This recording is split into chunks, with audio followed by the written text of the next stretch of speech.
Welcome back to the channel, everyone. Today we're diving deep into something that has fundamentally changed how we view the British royal family forever. And if you think you know the whole story about what happened with Catherine, Princess of Wales, earlier this year, I guarantee you're missing some crucial pieces of this puzzle. What we witnessed wasn't just a health scare or a routine recovery period. What we witnessed was the complete breakdown of a centuries-old system trying to operate in a digital age where every pixel is scrutinized and every silence screams louder than words. By the end of this video, you'll understand why this moment represents the biggest crisis of royal communication since Diana's death, and why it signals a seismic shift in how monarchy itself must evolve or risk becoming completely irrelevant. But first, let me ask you something. When was the last time you disappeared from your job for 3 months without your colleagues, friends, or family knowing exactly where you were and what was happening to you?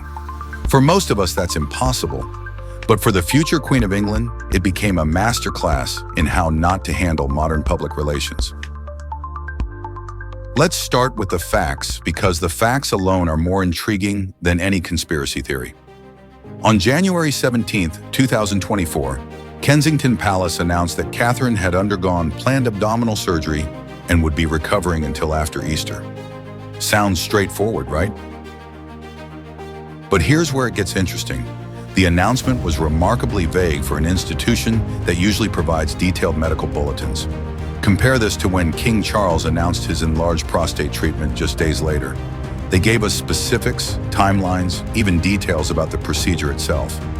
Charles was photographed arriving at the hospital, leaving the hospital, and we got regular updates on his recovery. Catherine, radio silence.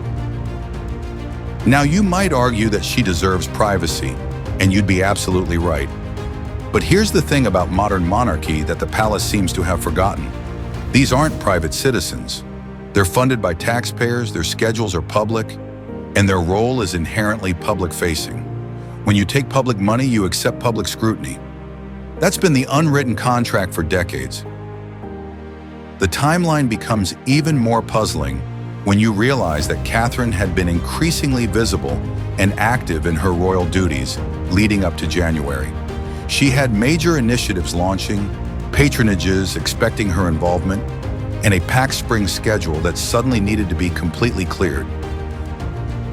For a planned surgery, the timing seemed remarkably disruptive to someone who typically plans her calendar months in advance with military precision. But the real controversy began in March, and it started with something that should have been completely routine: a Mother's Day photograph. On March 10th, Kensington Palace released what should have been a heartwarming family photo of Catherine with her 3 children. Within hours, major news agencies around the world had issued kill notices on the image. Reuters, Associated Press, Getty Images all withdrew the photo, citing evidence of digital manipulation. Now let's pause here, because this is where the story becomes absolutely fascinating from a media studies perspective. Every single photograph released by the royal family goes through professional editing. Every single one. The lighting is adjusted, blemishes are removed, colors are enhanced.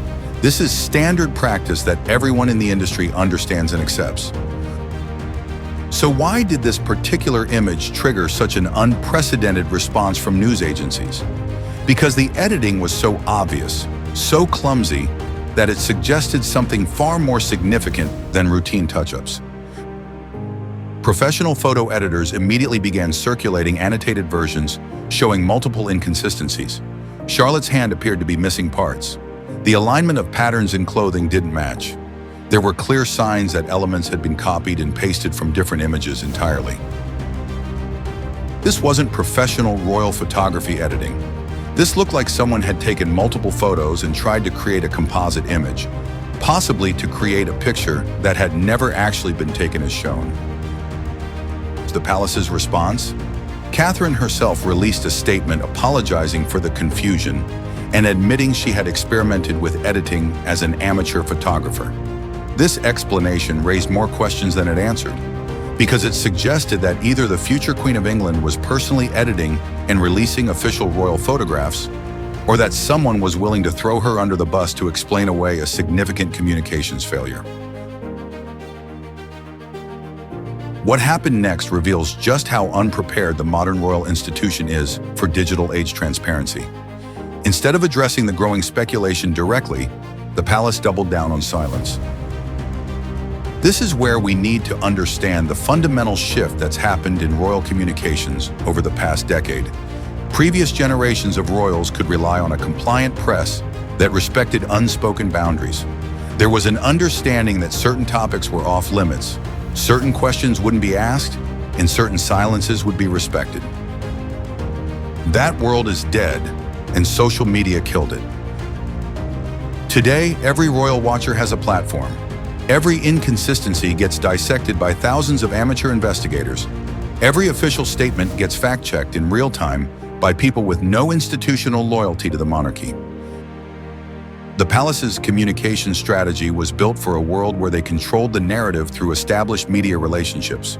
But that control evaporated the moment ordinary people could broadcast their observations to massive audiences without any editorial filter. What's particularly telling is how differently other European monarchies handle similar situations. When Crown Princess Victoria of Sweden had health issues, the Swedish royal court provided regular, specific updates. When Queen Letizia of Spain faced personal challenges, the Spanish monarchy addressed them directly rather than hoping they would disappear. The British approach of dignified silence increasingly looks less dignified and more like an institution that's terrified of answering basic questions about its most prominent members. But here's where it gets really interesting from a constitutional perspective. The British monarchy's legitimacy in the modern era depends entirely on public acceptance. Unlike absolute monarchies, they can't simply decree their authority. They need to maintain public support to justify their role in a democratic society. Every day they remain silent. Every question they refuse to answer. Every speculation they allowed to flourish unchallenged. They were slowly eroding the very foundation of their public standing. By March, the absence of Catherine had become a global phenomenon. International media outlets were running daily updates about her whereabouts. Social media platforms were flooded with theories, ranging from reasonable to absolutely wild. But here's what's crucial to understand. This wasn't just idle gossip. This was a genuine crisis of institutional credibility happening in real time across global media. Major newspapers were treating her absence as a legitimate news story. Television networks were dedicating significant airtime to analyzing every tiny detail. This wasn't tabloid sensationalism. This was mainstream media treating the lack of transparency as newsworthy in itself. The speculation fell into several categories, and understanding these categories reveals a lot about public expectations for royal transparency in 2024. First, there were health-related concerns. People questioned whether the initial surgery had complications, whether there were ongoing medical issues, or whether the situation was more serious than initially disclosed. These weren't necessarily malicious speculations. They came from a place of genuine concern for someone many people feel connected to. Second, there were institutional concerns. People questioned whether this was connected to broader royal family dynamics, whether there were behind-the-scenes conflicts affecting her ability to perform royal duties, or whether this represented a fundamental shift in how the family operates. Third, and most damaging to the monarchy's credibility, there were transparency concerns. People began questioning whether the royal family could be trusted to tell the truth about anything if they couldn't provide basic information about one of their most prominent members. International media coverage became particularly problematic because it highlighted how the British approach to royal privacy differs from global expectations for public figures. American media, in particular, approached the story with a level of skepticism that British media couldn't match due to their complex relationship with the royal family.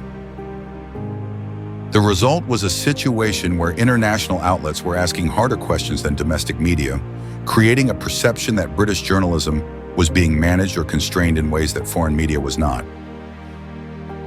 This crisis revealed fundamental problems with how the modern monarchy operates that go far beyond one person's health situation. These problems have implications for the entire future of the institution.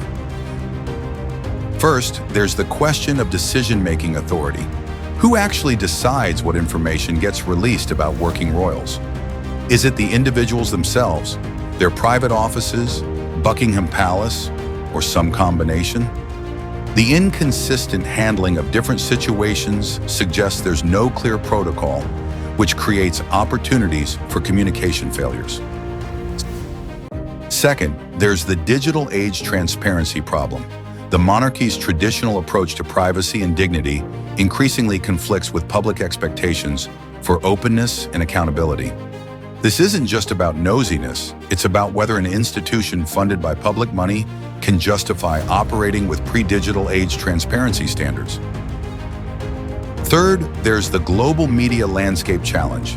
The royal family can no longer control their narrative through relationships with British media alone. International outlets, social media platforms, and independent content creators all have the ability to shape public perception in ways the palace cannot manage through traditional methods.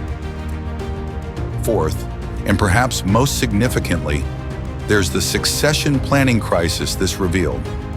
Catherine isn't just any royal family member. She's the future Queen Consort. Her public role is constitutionally significant. When someone in her position becomes unavailable for months without clear explanation, it raises questions about institutional continuity and planning. The way this situation was handled suggests the monarchy hasn't fully grappled with what it means for their future leaders to be global celebrities whose every absence gets scrutinized by millions of people worldwide. What's particularly telling is how this contrasts with the handling of King Charles's health issues during the same period. His cancer diagnosis was announced clearly, updates were provided regularly, and his gradual return to duties was communicated transparently. The contrast couldn't be more stark. This suggests the problem isn't institutional inability to handle health communications. It's something specific about this particular situation that made the normal protocols impossible to follow. This incident is part of a larger pattern of royal communication failures that have been building for years. The monarchy's approach to transparency has become increasingly inadequate for maintaining public trust in a digital age. Consider how other recent royal situations have been handled. The Andrew situation was allowed to fester for months before any decisive action. The Harry and Meghan departure was managed so poorly that it became an ongoing public relations disaster. The financial transparency around royal expenses continues to face criticism for being inadequate. Each of these situations shares common elements: initial silence, hoping problems will disappear, reactive rather than proactive communication, and an apparent belief that traditional deference will prevent sustained public scrutiny. But public deference to the monarchy has been declining for decades, and each communication failure accelerates that decline. Younger generations in particular have no inherited respect for royal privacy claims and expect the same transparency standards they demand from other public institutions. The international dimension cannot be ignored either. The British monarchy's global profile means their communication failures become international news in ways that other European royal families don't experience. This creates higher stakes for every decision about what to disclose and when. What we're witnessing is an institution that has not successfully adapted its operational culture to function in a world where privacy is increasingly difficult to maintain and where public trust must be actively earned rather than simply inherited. So what does all this mean for the future of the monarchy and for how we understand royal transparency in the modern era? This crisis has permanently changed the relationship between the royal family and public expectations. The days when dignified silence was accepted as an adequate response to public questions are over. Future situations will be measured against this failure, and the public will expect better communication from the start. For Catherine personally, her eventual return to duties was handled much more effectively, suggesting lessons were learned. But the damage to institutional credibility from those months of silence will take years to fully repair. More broadly, this represents a turning point where the monarchy must choose between adapting to modern transparency expectations or accepting continued erosion of public trust and relevance. The royal family's challenge going forward is maintaining the dignity and mystique that supporters value while providing the openness and accountability that modern democratic societies expect from their institutions. What happened earlier this year wasn't just a health scare or a communication misstep. It was a preview of the challenges facing monarchy in an age where institutional authority must be continually justified rather than simply inherited. Let me know in the comments what you think about royal transparency expectations and whether the monarchy can successfully adapt to digital age demands for openness. And don't forget to subscribe for more deep dives into how traditional institutions are navigating modern challenges.